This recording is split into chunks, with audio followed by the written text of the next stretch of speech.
আসসালামু আলাইকুম ওয়া রাহমাতুল্লাহি ওয়া বারাকাতুহু। বিসমিল্লাহ আলহামদুলিল্লাহ ওয়াসসালাতু ওয়াসসালামু আলা রাসূলিহিল আমিন ওয়া বা'দ।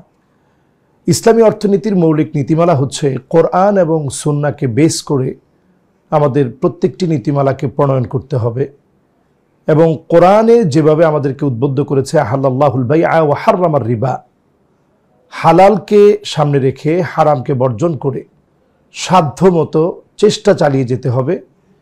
ইয়াসসিরু ওয়ালা তুআসসিরু, সহজ করতে হবে, কঠিন করা যাবে না।